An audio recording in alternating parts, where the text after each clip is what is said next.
கதை கதை போமா. பொங்கலோ பொங்கல். எல்லாருக்கும் வணக்கம். எங்க ஊர்ல பொங்கலை எப்படி கொண்டாடுவோம்னு இன்னைக்கு நான் தான் உங்களுக்கு சொல்ல போறேன். பொங்கல் ஆரம்பிக்கிறதுக்கு முன்னாடி நெல் அறுவடையில இருந்து தான் தொடங்குது.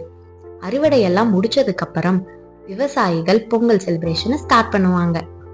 முதல் நாள் வரது போகி பண்டிகைன்னு சொல்லுவாங்க.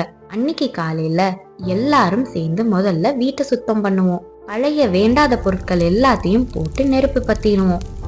ஆனா எங்க பாட்டி சொல்லுவாங்க, நமக்குள்ள இருக்க எல்லா கெட்ட எண்ணங்களையும் அந்த நெருப்பில் போட்டுருவோம்னு சொல்லுவாங்க.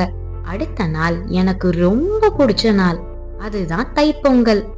அன்னைக்கு காலையில எங்க அம்மா வீட்டு வாசல்ல பெரிய கோலம் போடுவாங்க. நான் என் புது பட்டு பாவாடை போட்டுட்டு நகையெல்லாம் போட்டுட்டு ரெடி ஆயிடுவேன். அப்புறம் ஒரு பானை வச்சு அது பொங்கி வரும்போது பொங்கலோ பொங்கல் அப்படின்னு கத்திட்டே அரிசி போடுவேன். அப்புறம் சூரிய பகவானுக்கு ஆரத்தி தட்டி காமிச்சு சூரியனுக்கு நன்றி செலுத்துவேன். பெரியவங்களுக்கு விபூதி கொடுத்து அவங்க கிட்டயும் ஆசிர்வாதம் வாங்கிக்குவேன்.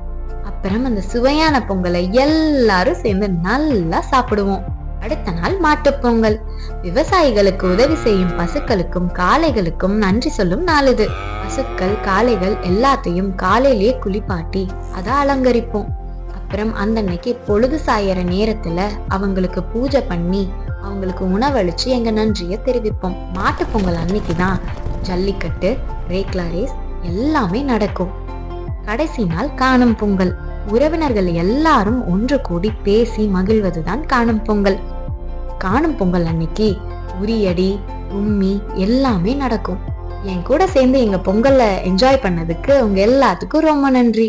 Thank you for watching and subscribe to our channel.